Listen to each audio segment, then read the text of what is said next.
ധൈര്യമായിട്ടിരിക്കെ, ചില കാര്യങ്ങൾ സംസാരിക്കാനുണ്ട്. പറമ്പിന്റെ കാര്യമാണെങ്കിൽ എന്നോടൊന്നും പറയണ്ട. എന്തിനാ വെറുതെ മനസ്സ് വിഷമിപ്പിക്കുന്നത്? അമ്മ ഇരിക്കേ.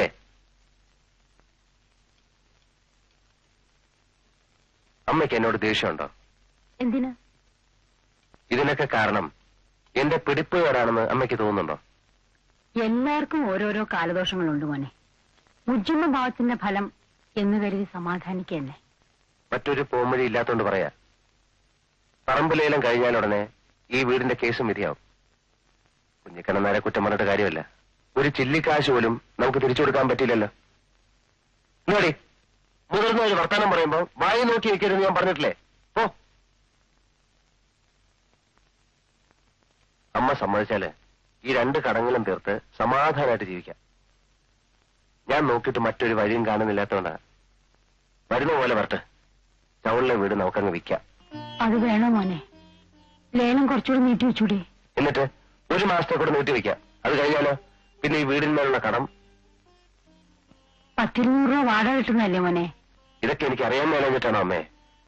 തൽക്കാലം നാട്ടിൽ നമ്മുടെ മാനം കാക്കണ്ടേ? അതോ വലുത് വാടകയോ വലുത്? കുഞ്ഞിക്കണ്ണനാരോട് ഞാൻ സൂചിപ്പിച്ചിട്ടുണ്ട്, ആ വീട് എഴുതി കൊടുത്താ സർവ്വ കടമൊഴിച്ച് 19,000 രൂപ കൈ കിട്ടും. ആ രൂപയ്ക്ക് ഞാൻ ടൗണിൽ നല്ലൊരു ബിസിനസ്സും കണ്ടുവച്ചിട്ടുണ്ട്. അപ്പോ നീ എല്ലാം ഉറപ്പിച്ചോ? അമ്മയുടെ സമ്മതം ഇല്ലാതെ ഞാൻ ഇതുവരെ വല്ലതും ചെയ്തിട്ടുണ്ടോ? എന്താ ചെയ്യാ? എങ്ങനെയെങ്കിലും ഈ വീടും പറമ്പും രക്ഷിക്കണം. അതാ പറഞ്ഞത്. ഞാൻ നാളെ തന്നെ കുഞ്ഞിക്കണ്ണനാരെ കാണാം. ഞാൻ നാട് വിട്ടെന്നും പോണില്ലാന്ന് ആ വക്കീലിനോട് പറ. അത്രയ്ക്ക് പട്നിയായി അയാള്. നാളെ തിരുവനന്തപുരത്തൊന്ന് പോണം. പെങ്ങളുടെ ഭർത്താവ് ദുബായിൽ നിന്ന് വരുന്നുണ്ട്. ഓഹോ, മറ്റന്നാ ഉറപ്പായിട്ടും ഞാൻ ആഫീസിലെത്തും. എന്താ പോരെ? അല്ല, ആളിനെ കണ്ടില്ലല്ലോ എന്ന് വിചാരിച്ച് അയച്ചതാ എന്നെ. എന്നെ കാണാണ്ട് അയാൾക്ക് എന്താ ഉറക്കം വരുന്നില്ലേ? കാശ് എന്നെ പ്രശ്നം. തൽക്കാലം താനിത് വെച്ചോ. കാര്യങ്ങളൊക്കെ ഭംഗിയായി കഴിഞ്ഞതിന് ശേഷം തന്നെ ഞാൻ ശരിക്കും ഒന്ന് കാണുന്നുണ്ട്. എന്താ പോരെ? നമ്മുടെ എതിർകക്ഷിയില്ല വരുന്നത്. ഒക്കെ പറഞ്ഞതുപോലെ സംഭവിക്കോ.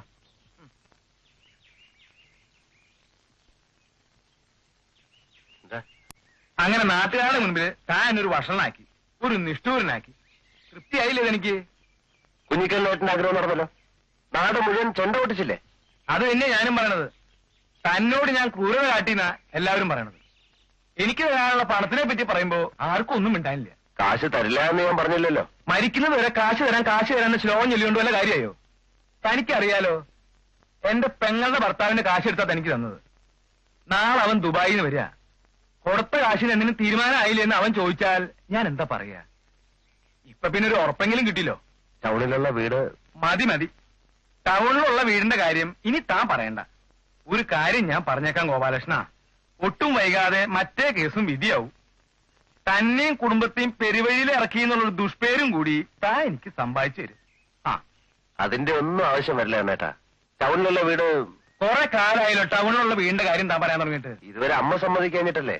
എന്നിട്ട് ഇപ്പൊ സമ്മതിച്ചോ? സമ്മതിപ്പിച്ചു. എനിക്ക് ആരെയും പറ്റിക്കണമെന്ന് ഒരാഗ്രഹമില്ല കണ്ണേട്ടാ.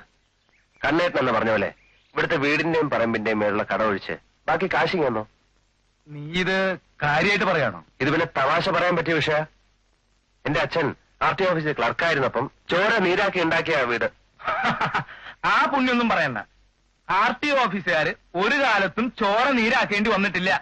അല്ലാതെ തന്നെ ഒരു വീട് വിലയ്ക്ക് വാങ്ങാൻ അവർക്ക് കഴിയും. അതുകൊണ്ട് അത് കളാ. മരിച്ചുപോയ അച്ഛൻ എന്തിനാ കുറ്റം പറയുന്നത്? അനുഭവിക്കാൻ ഒരു യോഗം വേണം.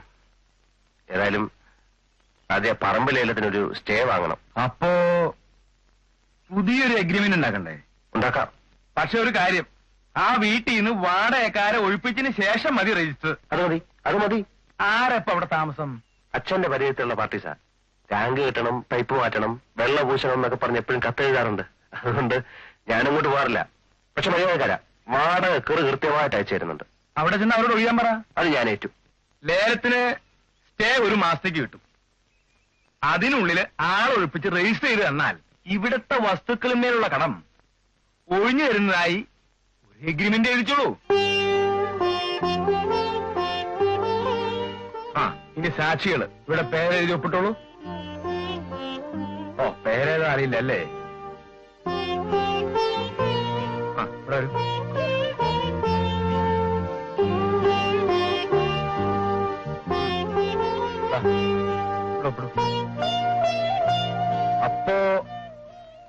ഗോപാലകൃഷ്ണപ്പണിക്കരെ ഈ മാസം 31-ാം തീയതിക്കകം അവിടുത്തെ താമസക്കാരെ ഒഴിപ്പിച്ചിരിക്കണം. ഞാൻ കത്തെഴുതി കഴിഞ്ഞു. സിറ്റിയിൽ വേറെ വീട് കിട്ടുമല്ലോ. കത്ത് കിട്ടിയാൽ ഉടൻ അവര് മാറും. ചെന്ന് താക്കോല് വാങ്ങിയാൽ മാത്രം മതിയോ?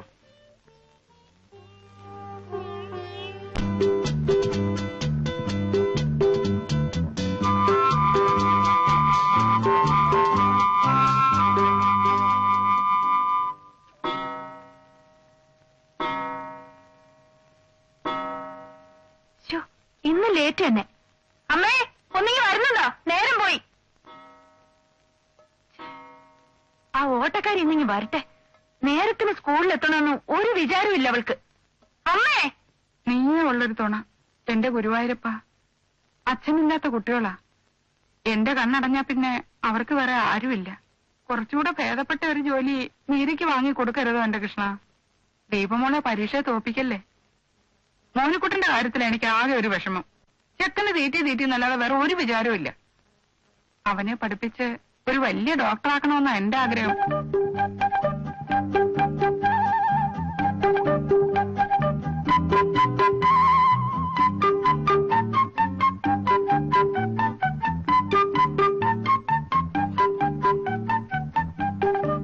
എടാ മോനു, നിക്കടവിടെ. അമ്മേ, മതിയമ്മേ പ്രാർത്ഥിച്ചത്. ഒന്ന് അടുക്കളയിൽ വന്ന് നിക്ക്, എനിക്ക് കുളിക്കണം. അമ്മയുടെ മോനാ ഡോക്ടർ ഉണ്ടല്ലോ, അവൻ അടുക്കളയിൽ കയറി ദോശ ഇട്ട് തിന്നാ. അവന്റെ ചെവി ഞാൻ ചെമ്പാക്കും. എത്ര പറഞ്ഞിട്ടും അവനെ ചീത്ത സ്വഭാവം കളയുന്നില്ലല്ലോ. അവന് വിശന്നിട്ടായിരിക്കും മോളെ. ആ, ഇതാ കുഴപ്പം. അമ്മ അവനെ വഷളാക്കുന്നത്.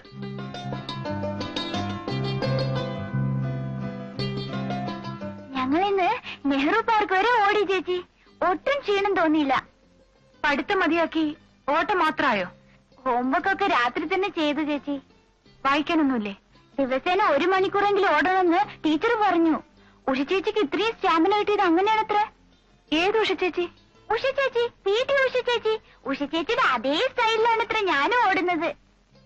ടീച്ചറാ പറഞ്ഞത്. ഓടിയപ്പുറത്ത് മോള് പോയി കുളിച്ചാട്ടെ.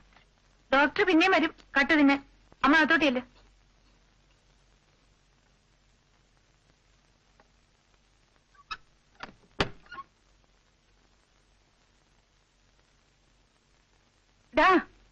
ബുക്കും പുസ്തകമൊന്നും വേണ്ടടാ നിനക്ക്. ഓ, ഞാനതങ്ങ് മറന്നുപോയി.